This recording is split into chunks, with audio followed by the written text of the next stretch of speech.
or a meal. So mosquitoes are attracted to us that way. Fleas, anything that feeds on blood. So our breath is one. Body odor is another. That's smelling armpits. That's the worst job in the world right there. And so it's body odor, it's CO2, and it's heat. Heat is the other one. So it's our body heat. So all those things that mean there's something warm that has blood in it that I can feed on. Also, they randomly move until they get some food. So up here you can see this is a typical, like say, hotel room, and this could be a house too. Okay? If you see here, the primary harborage, 70% of it's right around the bed. You got your bed, your headboard, a dresser. But 5 feet out of that's 23% of the harborage. So where you'll get some females that'll come out here into different places. Any place in a structure is a harborage point for a bed bug. Anyone. Behind a paint chip. Inside of an alarm clock, a computer, up in the ceiling, in the little hiding spot in the popcorn ceiling, behind one of those little pieces of popcorn up there. Any of those places they can go hide. They're very small. And then you have 7% can be even further out. So how does sanitation relate to it? Okay? Bed bugs are not caused by poor sanitation. But poor sanitation makes it very difficult to control bed bugs. Bed bugs are no respecters of persons. They're hitchhikers. That's how they get in somewhere. That's how people get infested. They hitchhike onto a bag, or you bring a bag in that has eggs on it. They don't live on our bodies. They'll be on an article of clothing that was infested that we picked up and put on, or on a bag or something of that, and then they're brought into a structure. It's the only way they get. And so, as I said, they have to be introduced that way. So, take a look at this. This is an apartment that had bed bugs that needed to be treated. Remember how small the egg was on top of a penny? Okay, how many of you think it'd be possible to find all those eggs in that place? It's impossible. It's completely impossible. So it's very difficult. This is one of the things that's really hard because we know how traumatic dealing with bed bugs can be. It's causing post-traumatic stress disorder in people.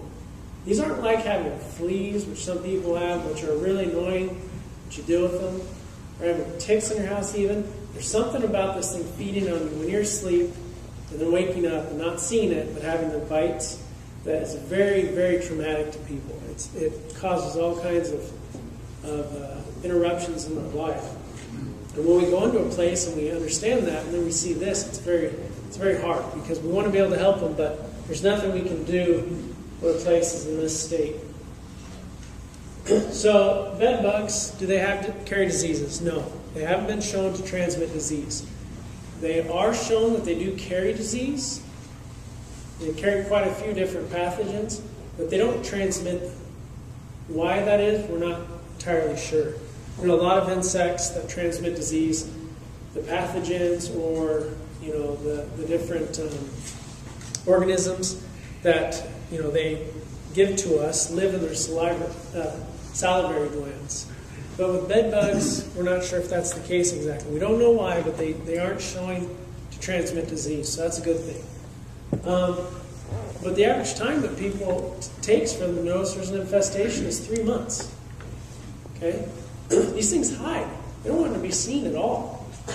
So it's usually about 3 months before that infestation gets to a level that's big enough to where they're kind of hanging out in areas that are not hiding as well. Then you're starting to see evidence of droppings and bite marks. It's been about 3 months. So they've become established. Not everyone reacts the same way to bed bug bites, okay? Anyone in here react really bad to mosquito bites? My wife does. She gets just these huge welts. I don't react at all.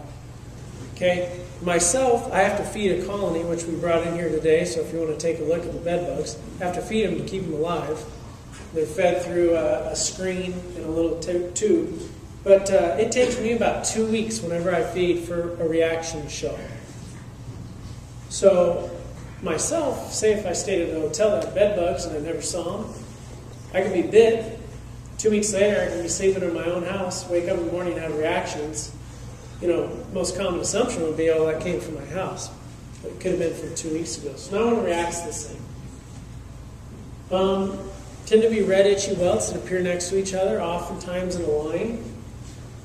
The reason that is people, they tend to feed in a trough, kind of, like a trough. So they'll line up next to each other and just kind of feed.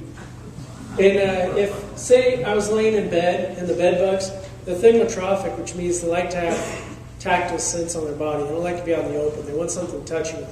So they'll line up right underneath, say this was my blanket, right under the edge. And they'll all just feed right along the edge so there's something touching them. And also, too, if we move or they stop getting good blood flow, they'll just move over to the next spot and start feeding. So oftentimes you'll see them in a row. Okay, this is a video time-lapsed of about 7 minutes of a bedbug first.